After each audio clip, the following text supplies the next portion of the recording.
Hello, and welcome to Night Drive Stories. My name's Jack, and I drive the silent highways of the Pacific Northwest long after midnight, picking up those who wander these misty roads. Tonight, let me tell you the story I heard from the stranger I picked up just outside the old truck stop at mile marker 99. He was a wraith in worn denim, his face a landscape of exhaustion and deep-set paranoia. The first thing I noticed about him were his eyes. They never stopped moving, darting from the dark tree line to the rearview mirror, then to the side windows, then back again, a frantic, trapped bird looking for an exit. He looked like a man who was being hunted not by something behind him, but by something beside him, something he could only see out of the corner of his eye. He gave his name as Marcus and said he was heading east. No particular destination. Just away, he'd said, his voice a dry rustle of dead leaves. It took nearly an hour of shared silence, the only sound the hypnotic rhythm of the tires on wet asphalt, before he finally turned to me, his gaze for once steady and filled with a terrible, ancient grief, and decided to unburden himself. If you're drawn to stories like these, tales whispered on empty highways and shared in the darkest hours before dawn, consider subscribing to Night Drive Stories. Hit that notification bell too, because some stories are best heard when the world is asleep and the veil between what's real and what shouldn't be grows thin. Now let's return to Marcus and the tale he couldn't keep to himself. You ever feel like you're not alone even when you are? Marcus began, his voice barely a whisper above the engine's hum. He was staring intently at his own hands where they rested on his knees, turning them over and over as if they were foreign objects he was examining for the first time. I don't mean feeling watched in a paranoid way. I mean feeling accompanied. Like there's someone walking in perfect silent step with you, just on the other side of a wall you can't see. A constant silent companion you can never ever turn to face. I murmured something non-committal, a low sound of encouragement, letting him know I was listening. I've learned that out here, on these long, dark roads, you don't pry. You just become a vessel, a confessional on wheels, for the story that needs to be told. This was 15 years ago, he said, the timeline seeming to cost him something, as if he were measuring a distance not in miles, but in years of lost peace. I was a different person then. 25, young, and full of the kind of stupid, romantic notions that get you into the worst kind of trouble. I'd just quit a perfectly good, soul-crushingly safe job as a graphic designer, bought a beat-to-hell 1970 Ford Falcon with the last of my savings, and set out to become a great American photographer. I had this grand idea that I was going to capture the soul of the country, whatever the hell that meant. In reality, I was just running from a recent engagement that had ended badly, from the suffocating kindness of my family, from a life that felt too small, too quiet, too predetermined. I was chasing noise and motion because I couldn't stand the silence of my own thoughts. His journey, his flight, had led him to Utah, to the Bonneville Salt Flats. He described the place with a photographer's lingering, obsessive eye, a landscape of surreal, bleached white emptiness that stretched to a horizon that shimmered with heat and illusion. He'd spent the entire day out there, under a sun that was a brutal, indifferent hammer in a vast, cloudless sky. He took pictures of the cracked hexagonal plates of Earth, the endless vista of white nothingness, the profound, soul-shaking loneliness of it all. He was mesmerized by the way the place played with light and distance, how it could make you question what was real and what was a mirage. As dusk finally began to bleed purple and bruised orange across the western sky, he packed up his gear, his skin feeling tight with a crust of dried salt and sunburn, feeling creatively fulfilled but spiritually hollowed out by the sheer, magnificent scale of the void he'd spent the day in. He felt like he had stared into the blank face of God. That's when I saw her, he said, his voice tightening, his restless hands balling into fists. I was back on Highway 80, heading east as the last of the light died, the salt flats finally giving way to the more traditional high desert scrubland. She was just standing on the shoulder, a lone, stark figure in the deepening twilight. She wasn't thumbing for a ride. She wasn't waving her arms. She wasn't in distress. She was just there, a fixed, motionless point in all that emptiness, as if she had sprung from the earth itself. I was lonely. I was tired, and like the young fool I was, I thought her appearance was serendipitous. Kismet, the universe providing a character for my story, a companion for the next leg of the journey. He pulled over, the Falcon's tired engine sputtering in protest. The woman who approached his passenger side door was young, maybe his age, with startlingly dark, intense eyes and a cascade of raven black hair that was tangled and wild from the desert wind. She wore a simple, practical dark blue dress that looked handmade and oddly old-fashioned, like something out of a Walker Evans photograph. But it was the look on her face that struck him, that cut through his romantic notions. It was a raw, frantic, hunted expression. Her eyes were wide with a terror that seemed too large and too primal for the placid, empty landscape around her. "Can you give me a ride?" she'd asked, her voice trembling slightly but laced with an undercurrent of urgent command. "East, as far as you're going, please." "Sure, get in," Marcus had replied, leaning over to push the sticky lock on the passenger door down. But she didn't move. She stood there, her hand hovering over the door handle, her wide, terrified eyes fixed not on him, but on the passenger side window. The setting sun behind her made it a near-perfect mirror. "Your windows," she said, her voice tight with a strange, specific panic that made no sense. "They're too clean. Do you have anything? A towel? A piece of cloth? Anything to cover them?" Marcus was taken aback. He was a meticulous person, a trait that served him well in his photography. He kept his car, especially his glass, spotless, a clean lens on the world. He started to ask her why, but the look in her eyes stopped him. It wasn't a request. It was a desperate plea for survival. I can't look at them," she stammered, her gaze darting from the window to his gleaming rearview mirror, then to the polished chrome of the side mirror. "Please, I have my own. Just help me." Before he could argue or even fully process the bizarre request, she unslung a worn leather satchel from her shoulder, pulled out 2 thick, dark-colored folded towels, and handed them to him through the open window. They felt heavy, dense. He hesitated for a second, a sane voice in his head telling him to just drive away, to leave this strange, frightened woman to the desert. But her fear was so genuine, so palpable. It was more compelling than his own caution. With a sigh, he took the towels. She made him wedge one into the top of the passenger window's frame so it hung down like a thick, lightless curtain, blocking the outside world. Then, she had him drape the other one over his rearview mirror, completely blinding his view of the road behind him. Only when the most prominent reflective surfaces inside the car were shrouded in darkness did she finally allow herself to open the door and get in, shutting it with a sense of finality and profound relief, as if she'd just stepped into a diving bell that would protect her from a crushing pressure. "My name is Marcus," he'd offered, trying to break the intensely awkward, thick silence as he pulled the Falcon back onto the empty highway. "Anna," she replied, her voice small and tight. She immediately huddled against the passenger door, pulling her knees up to her chest, trying to make herself as small as possible. She clutched her satchel to her chest like a shield. They drove into the advancing night. Marcus, deeply unnerved and pathologically curious, tried to make small talk. He asked her where she was from, what she was doing out in the middle of nowhere. She gave clipped, evasive, one-word answers. The conversation died, starved of oxygen.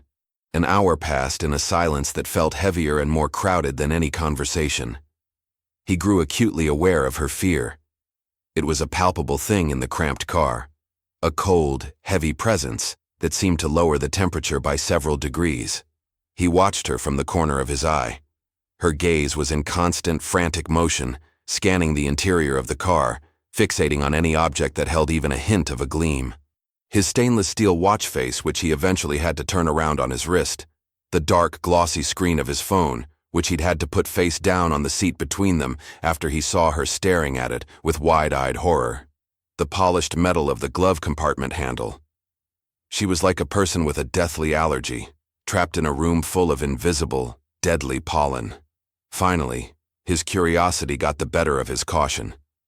He couldn't stand it anymore. "Look, Anna," he said gently, his voice calm, trying not to spook her further.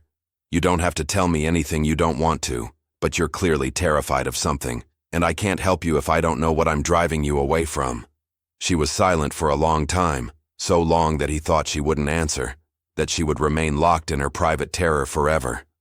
The only sound was the wind buffeting the old car and the low, lonely hum of the tires on the asphalt. When she finally spoke, her voice was a fragile, crystalline thing, as if the words themselves were sharp and might shatter on their way out. "I'm not running away from something," she whispered, her eyes wide and locked on the dark, featureless road ahead, a road that led to nowhere he could see on a map. "I'm running away from someone." "Okay," he said, a sense of grim relief washing over him. "A person. A crazy ex-boyfriend, an abusive family member. That at least was a scenario he could understand." "Who?" She turned her head slowly and looked at him.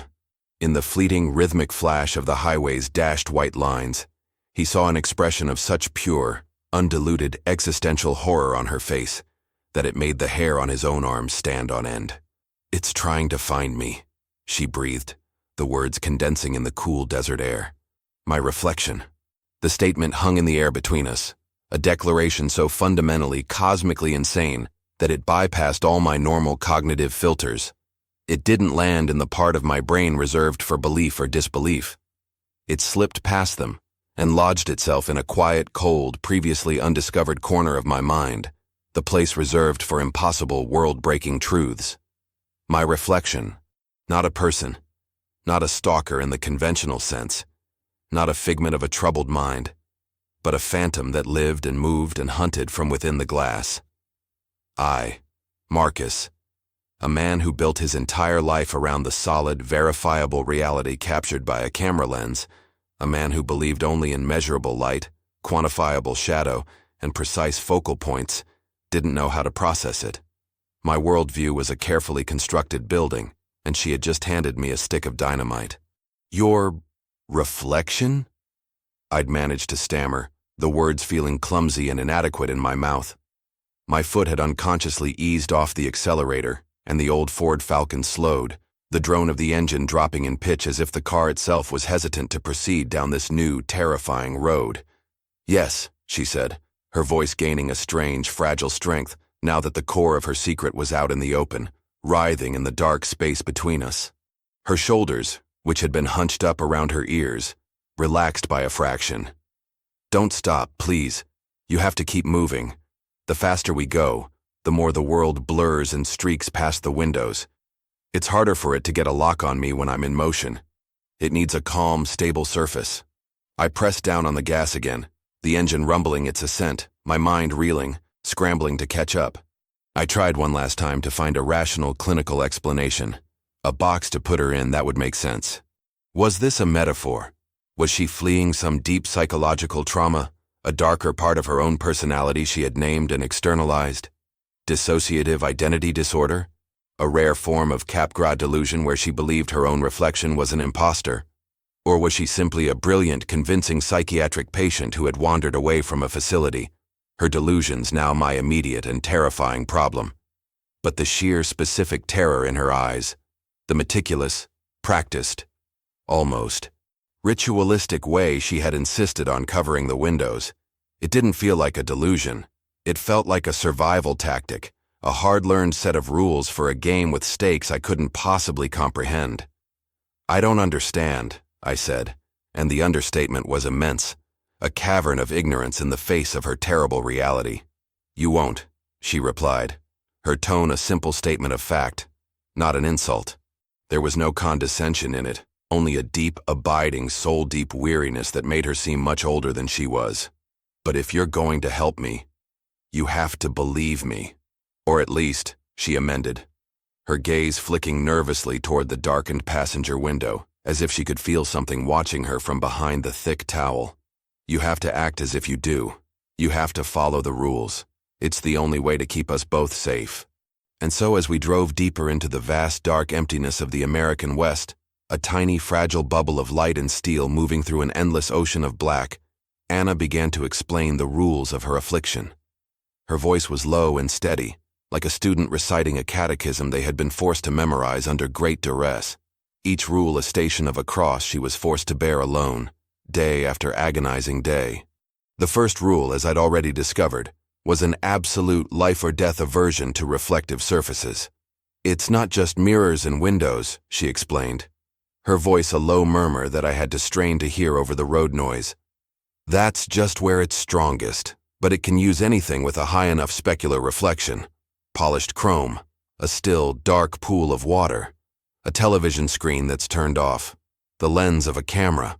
She glanced pointedly at the worn canvas camera bag on the seat beside me, the bag that held my precious Canon AE1. The look she gave it was one of pure fear. Even a person's eyes, if the light is right and they're close enough, can be a doorway for a moment. Any surface that can capture a clear enough image of me can become a door for it to look through, or to come through. The second rule was about light and motion. It's strongest, most coherent, in bright, direct light, especially sunlight. That's when reflections are sharpest, most perfect, most real. Night is safer. The darkness is my friend. It blurs the edges of things, and as long as I'm moving, the reflection is distorted, unstable. It's like trying to see your face in a running river. The image is there, but it's broken. It can't cohere. It can't form a stable portal. That's why I can't stop for long. That's why I can't live in cities. A city, she explained with a shudder, was her vision of hell, a canyon of glass-fronted skyscrapers, a million windows, a million perfect mirrors all reflecting her at once, a million doors for her hunter to watch her from, to try, to step through. I had to ask the obvious question, my voice hoarse. "What is it? What do you call it?" She hugged her knees tighter, her knuckles white in the dim dashboard light. "I call it my shade. Because that's what it is. A shadow that was born from me but is no longer a part of me. It's not just my reflection moving on its own anymore, not a simple mimic. It's another being. It has a will of its own. It looks like me mostly. But it's different, colder, sharper, hungrier. It has all my memories, all my thoughts, but it has none of my fears or my compassion or my doubt. It wears my face, but it's not me. It's the version of me that would do all the things I'm too afraid to do." Her voice dropped to a terrified whisper, and she began to recount an anecdote that made my skin crawl. "It's learning. When this first started years ago, it was just a delay. A flicker of movement in the corner of my eye when I passed a shop window. I'd turn my head, and my reflection would take a half-second too long to follow. It was easy to dismiss, to explain away. Then it started smiling when I wasn't smiling. I'd be crying looking at my own miserable face in the bathroom mirror, and my reflection would just be grinning, a wide, predatory, hateful grin. It would raise its hand when mine were still. But now it can move freely. It detaches from my movements completely. A few weeks ago, I was in a motel room. I made the mistake of looking in the mirror as I was getting ready to leave. My reflection stood there, watched me pack my bag, and then it turned, walked over to the reflected bed, and lay down on it, just staring at me with those empty, knowing eyes. It watches me from the other side of the glass. Sometimes it will walk away, disappearing into the dark, reflected world behind it, and I'll be left staring at a mirror that shows only the empty room behind me. Those are the most terrifying moments. The moments I know it's out there in its own world, actively looking for a thinner door. "What does it want?"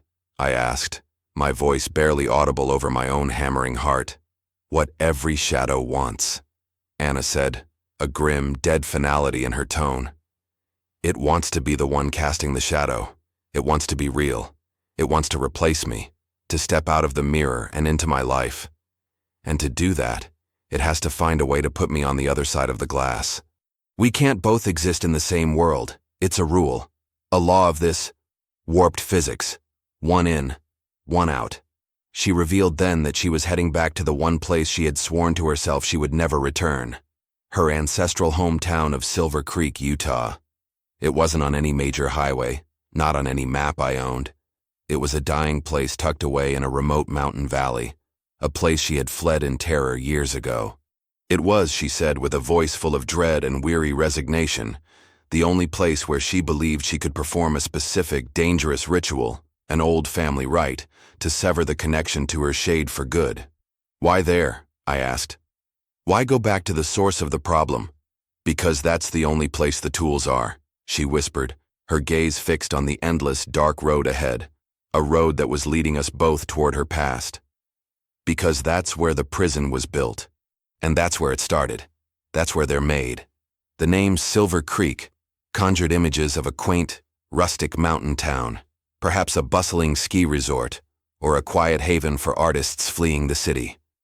The reality, as Anna described it while we drove ever deeper into the desolate heart of the night, was something far more gothic, desolate, and strange. It was a place born from sickness and secrets, a town built on a foundation of both desperate hope and absolute horror. The further we drove, the more the landscape outside the car seemed to change, the empty, scrubby desert giving way to rolling, arid hills that grew steadily into sharp, jagged, menacing peaks against the star-dusted sky. The air grew colder, thinner, carrying the faint metallic scent of pine and something else, something sharp and sterile that stung the back of my throat, like a long-forgotten doctor's office or a chemical lab. "It was never a mining town," Anna explained, correcting my unspoken assumption. Her voice had taken on the rhythmic, practiced yet weary cadence of a tour guide leading a tour through their own haunted house for the 1,000th time. "Everyone always assumes that. The silver wasn't the treasure you dug from the ground. The water was." She told me the history of her hometown, a story that felt like a piece of dark American folklore I had never heard. Silver Creek, she said, had its brief, glorious heyday in the late 19th and early 20th centuries. It was a famous spa town, a world-renowned destination for the wealthy and the unwell, who came from all over the country and even Europe to take the waters. The local hot springs were unusually rich in a cocktail of minerals, silver, yes, but also mercury, lithium, and a handful of other trace elements that existed in a unique geological combination found nowhere else on Earth. The waters were said to have miraculous curative properties, to soothe melancholia, to quiet troubled minds, to heal ailments that baffled the finest doctors of the age. The town's founders, my ancestors, the Havenswoods, she said with a heavy ancestral sigh, weren't hoteliers or doctors. They were artisans, glassblowers, alchemists, and chemists from the old world. They were drawn to the valley by rumors of the water's strange properties, and they discovered its real magic. When they used water from the springs in the silvering process to create mirrors, the result was unnatural.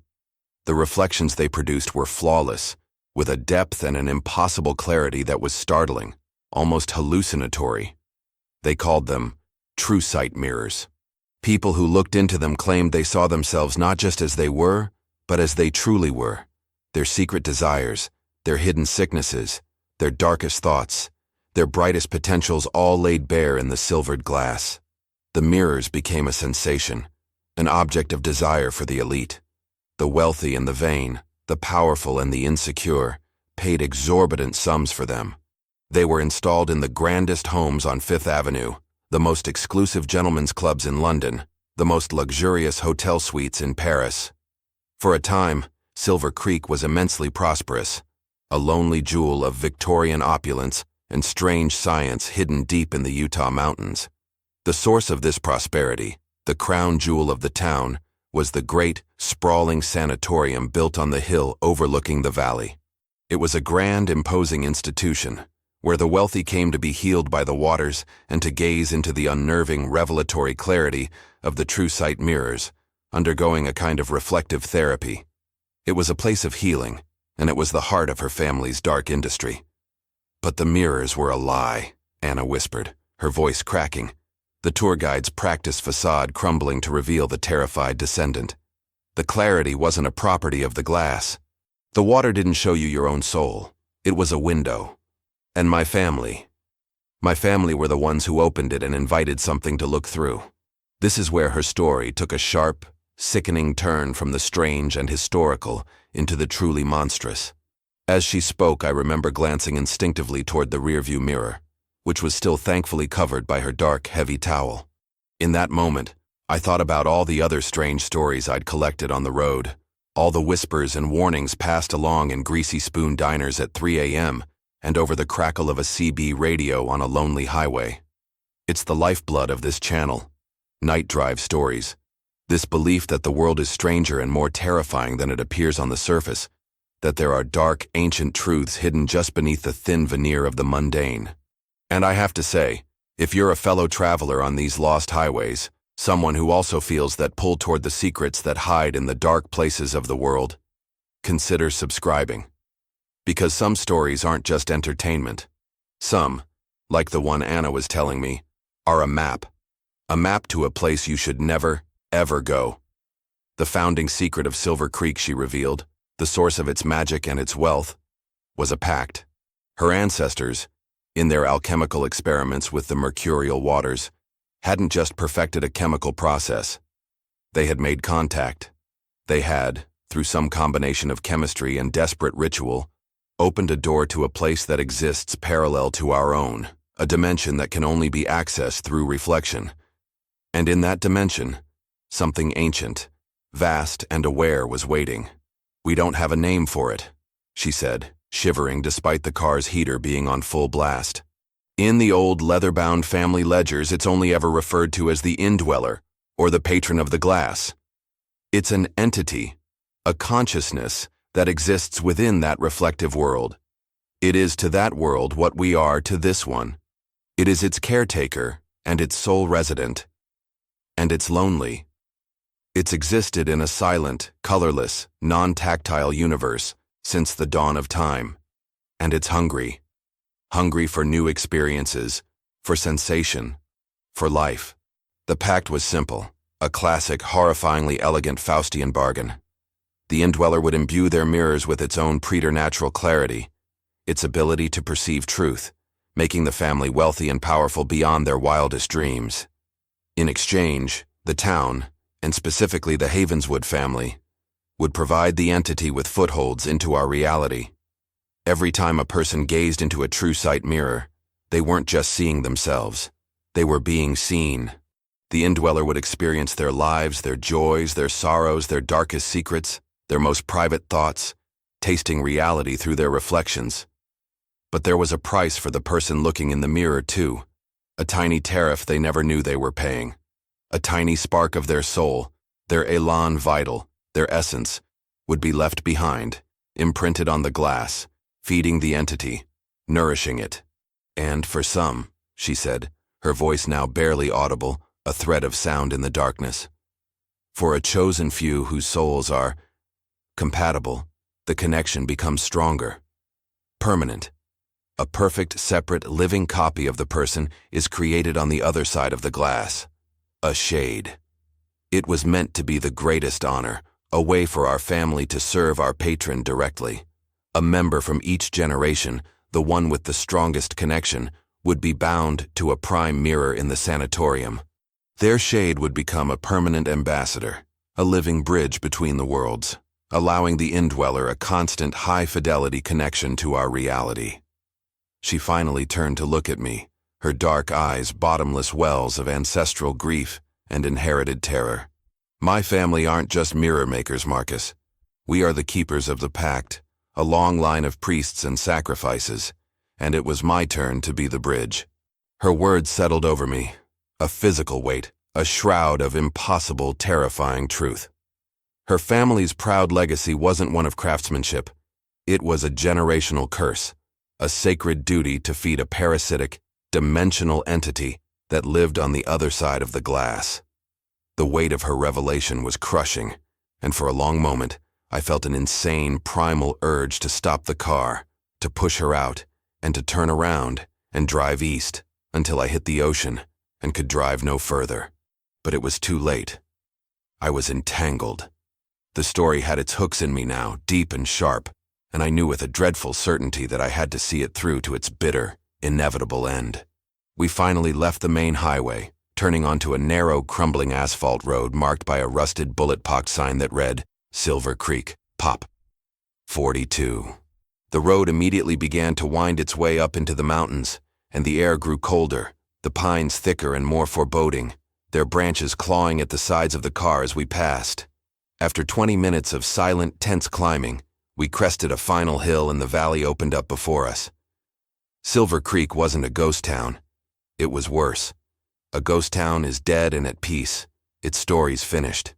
Silver Creek felt held in a state of perpetual conscious decay, a corpse kept animated by some terrible unseen force. A handful of grand, decaying Victorian-era buildings, their paint peeling like sunburnt skin, their ornate woodwork rotting from the inside out, stood silent and dark under the cold, indifferent light of the moon. There were no lights in the windows, no cars on the single potholed main street, no signs of any human life. Yet it didn't feel abandoned. It felt like it was holding its breath, watching us, waiting.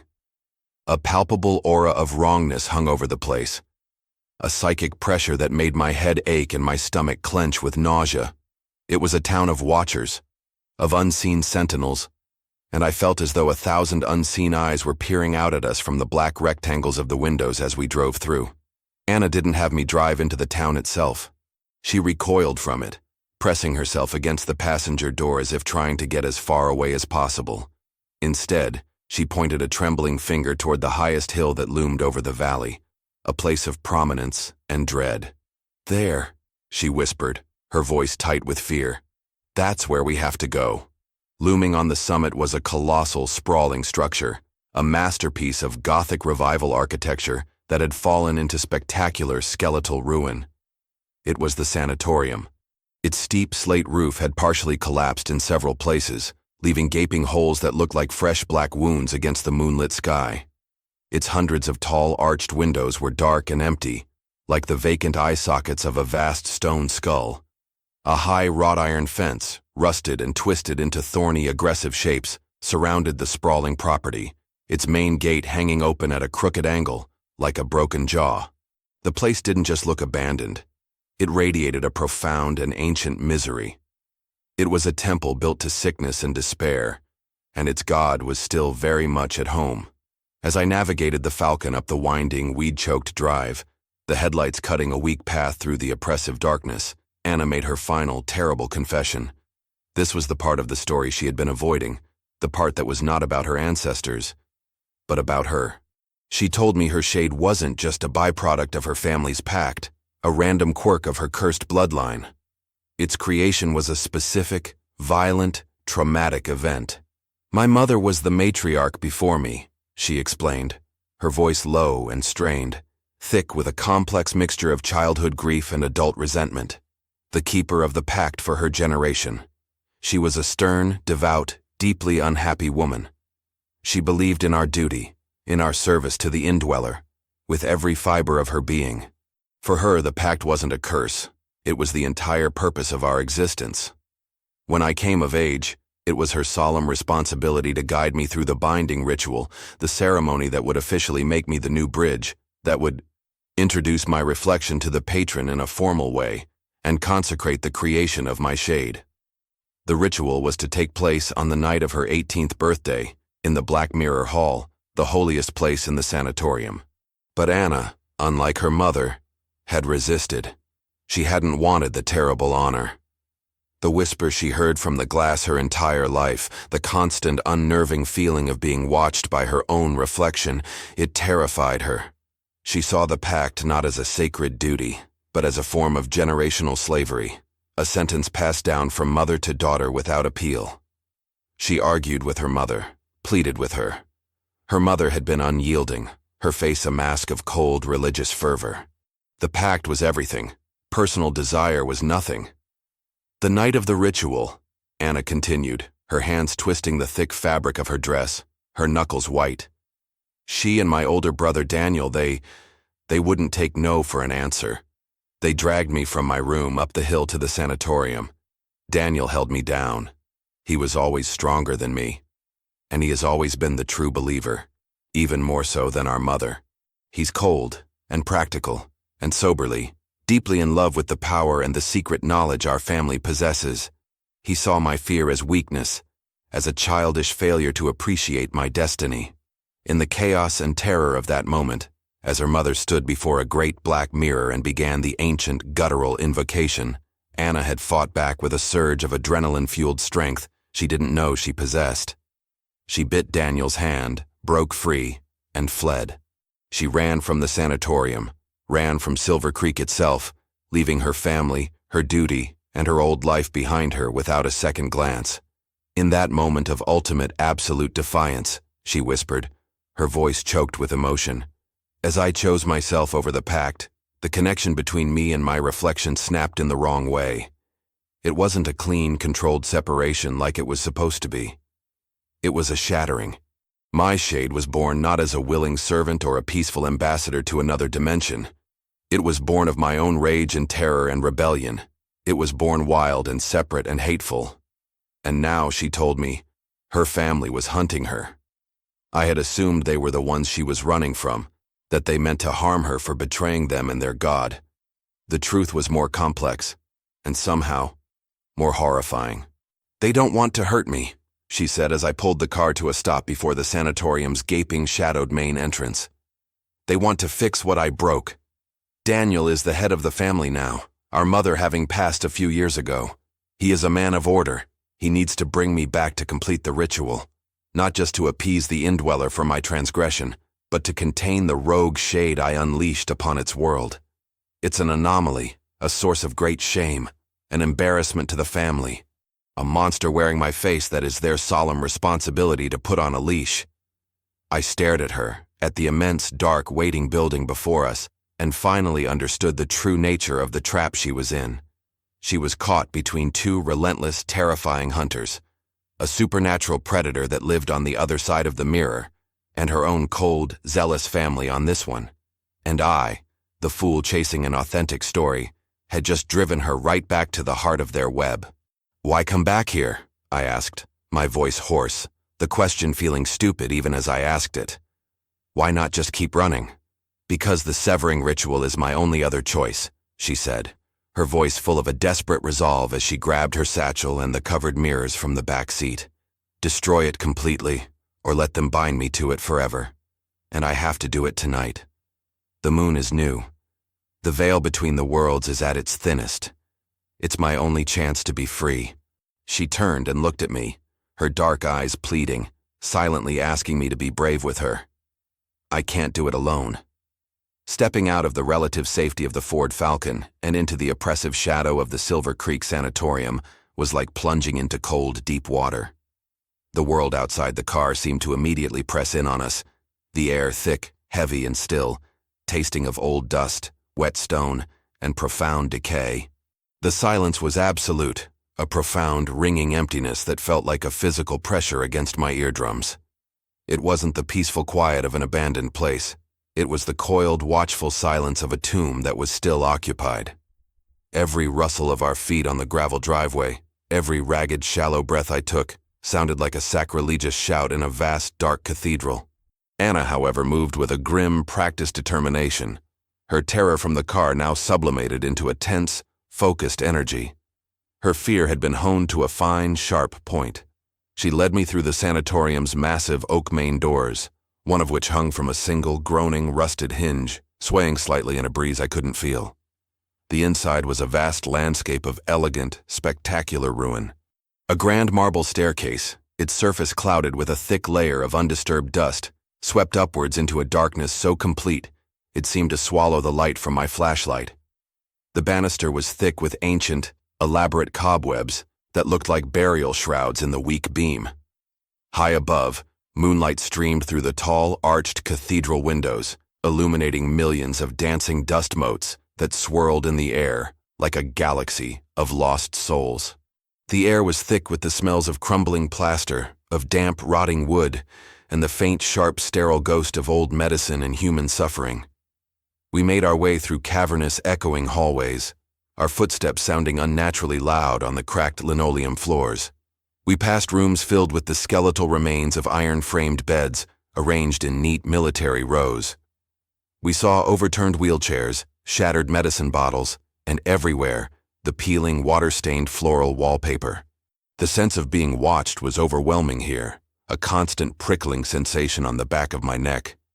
I kept getting the urge to spin around, but I knew with a chilling certainty that I would see nothing there.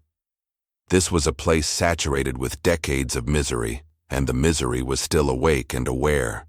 Anna led me down a long, wide corridor deep in the heart of the building's main wing, her steps sure and certain in the gloom, never hesitating at the numerous branching hallways. She knew this place intimately, like the back of her own hand. At the end of the hall was a pair of immense, circular doors made of polished blackened steel, looking strangely futuristic and utterly out of place in the Victorian decay.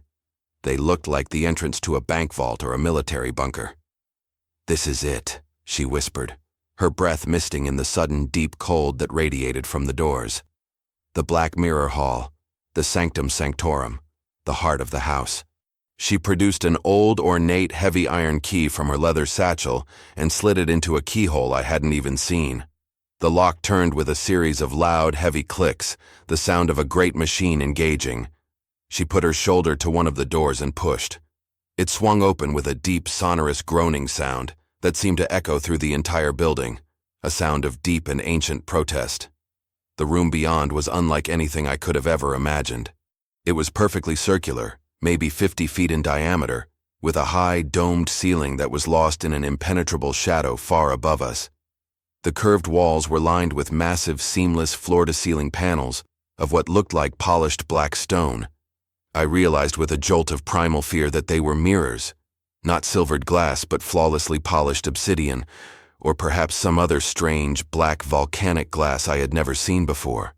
They didn't reflect the light from my flashlight so much as swallow it, creating reflections of terrifying, hyper-realistic, three-dimensional clarity. Looking into them was like looking into a perfectly still, black, bottomless lake. My own reflection stared back at me from a dozen angles. A pale, frightened ghost in a world of absolute, infinite darkness. The mirrors reflected each other, creating endless, repeating corridors of blackness that seemed to spiral away into infinity. It was the most disorienting, claustrophobic space I had ever been in. In the precise center of the room stood a single, low, circular altar made of the same polished black stone. This was where Anna went, her movements now hurried and precise. She placed her satchel upon the altar and began to unpack its contents with the deftness of a surgeon preparing for a critical operation.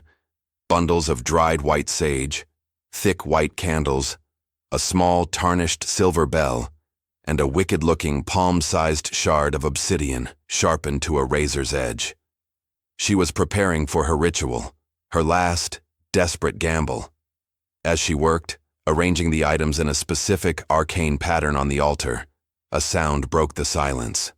A soft, measured footstep from the hallway behind us, deliberate, confident. Then another, then the sound of 2 more pairs of feet falling into step behind the first. My blood ran cold. I spun around, my flashlight beam cutting a frantic, trembling swath across the massive doorway. Standing there, silhouetted against the dim light of the hall, were 3 figures.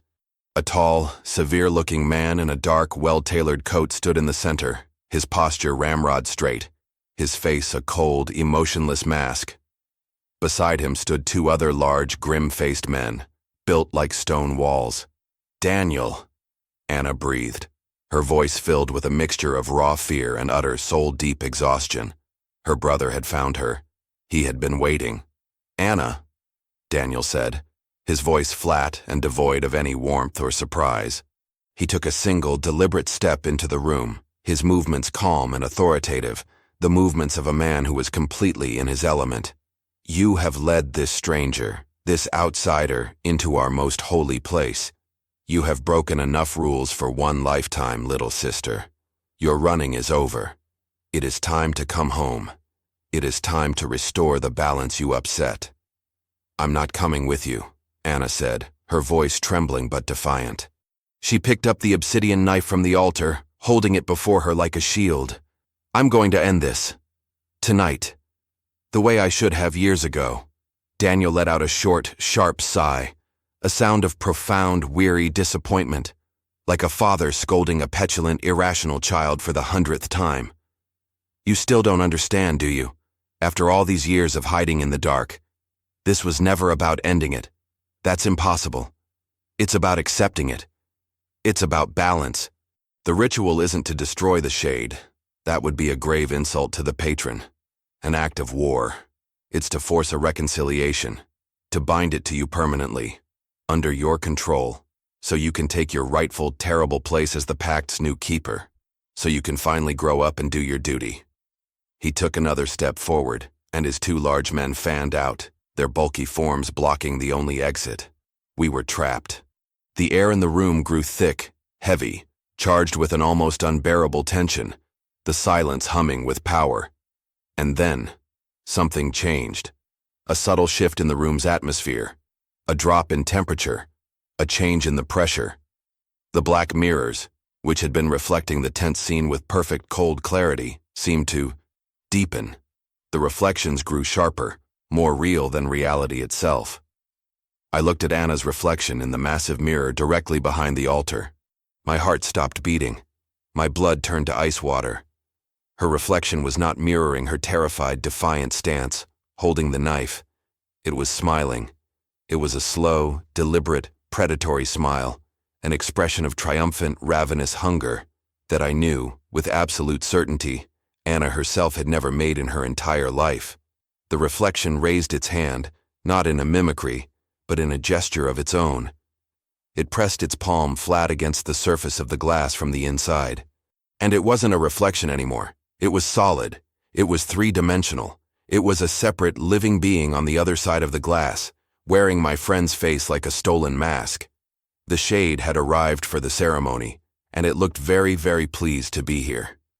The instant the shade appeared, a solid, grinning, terrifyingly autonomous presence behind the glass, the atmosphere in the Black Mirror Hall became electric with a strange, holy dread. Daniel and his two hulking men fell to one knee in perfect, practiced unison, their heads bowed in a gesture of profound reverence. They weren't looking at the real Anna anymore, the frightened girl with the obsidian knife. They were looking past her, at her counterpart, at the powerful entity in the mirror, their true matriarch, the one they had come to serve. My own breath was a ragged, useless thing in my lungs. My mind was short-circuiting, trying to process a perversion of nature so fundamental that it felt like watching the laws of physics being casually, contemptuously broken. The shade, this perfect, malevolent copy of Anna, took a slow, deliberate step forward within the mirror's world, its movements fluid and impossibly real. It stopped right at the surface of the glass, its face now only inches from where the real Anna would have been standing, a dark twin separated by an impossibly thin barrier.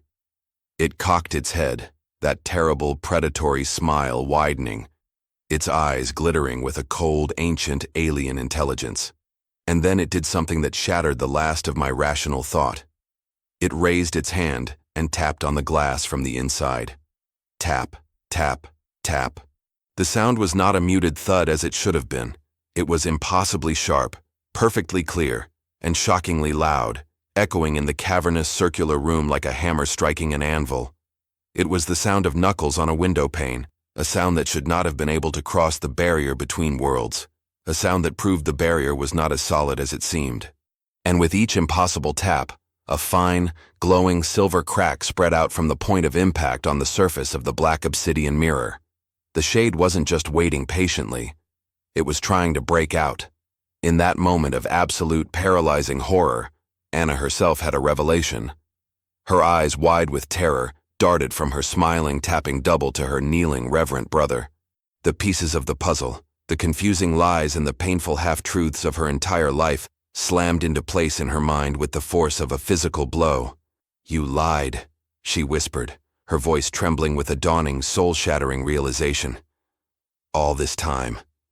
The ritual. It isn't a binding. It isn't a reconciliation.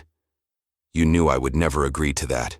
She looked at her brother, her expression one of utter, profound betrayal, the look of someone realizing their entire life has been built on a monstrous deception. "It's a switch, isn't it? It's an exchange."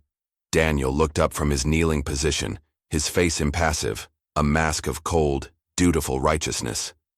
But his eyes held a flicker of zealous, fanatical triumph.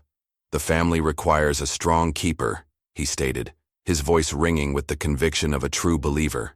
"The patron requires a willing, powerful bridge. You fled. You were a failure. You are weak.